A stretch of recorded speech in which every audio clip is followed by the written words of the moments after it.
Welcome to our channel. నేను మీ master Durga Prasad. విశాఖపట్నంలోని స్వరూపానంద స్వామి ఆశ్రమంలో ముఖ్యమంత్రి జగన్మోహన్ రెడ్డి రాజశ్యామల యాగంలో పాల్గొన్నారు.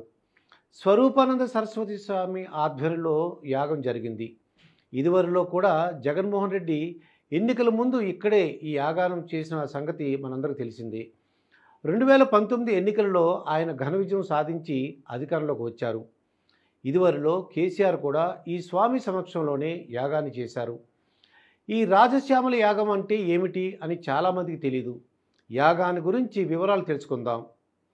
మన పురాణాల్లో రాజసూయ యాగం, రాజశ్యామల యాగాల గురించి ప్రస్తావన ఉంది. రాజ్యలక్ష్మి వరించాలని, రాజ్యాధికారం దక్కాలని, విజేతగా నిలిచేలా చేయాలని ఈ యాగాలు చేస్తారు. సూయం అంటే శాశ్వతం, రాజ్యాన్ని రాజుని శాశ్వతంగా ఉండేలా చేసేదే రాజసూయ యాగం.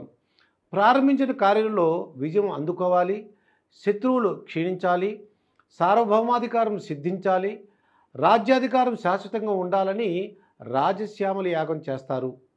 ధర్మరాజుతో శ్రీకృష్ణుడు రాజసూయ యాగాన్ని చేయించాడు. మహాభారతంలో సభాపర్వంలో ఈ యాగ ప్రస్తావన ఉంది.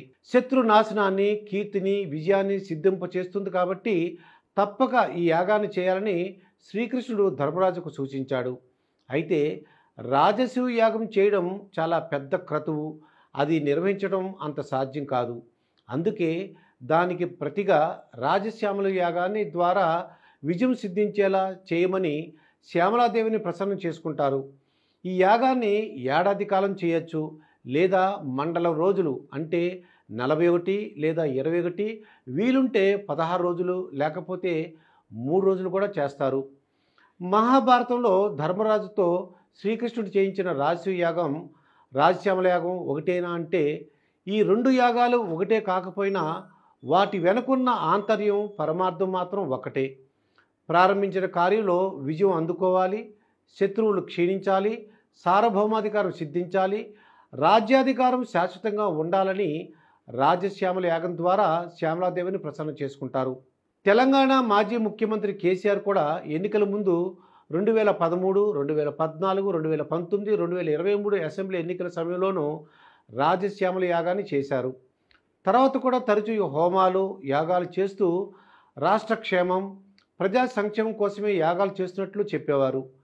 యాగం చేసిన 2023 అసెంబ్లీ ఎన్నికలలో కేసీఆర్ ఓడిపోయి పదవిని కోల్పోయారు. క్రిందటి వారం టీడీపీ అధినేత చంద్రబాబు నాయుడు రాజశ్యామల యాగంలో భాగంగా 3 రోజుల పాటు పలు రకాల పూజలు, క్రతువులు నిర్వహించిన సంగతి తెలిసిందే.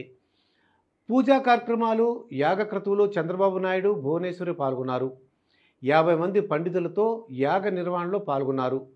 పూర్ణాహుతితో యాగం ముగిసింది. తాజాగా ముఖ్యమంత్రి జగన్మోహన్ రెడ్డి విశాఖలో యాగం చేశారు. ఆయన స్వరూపానంద స్వామి భక్తులు కూడా.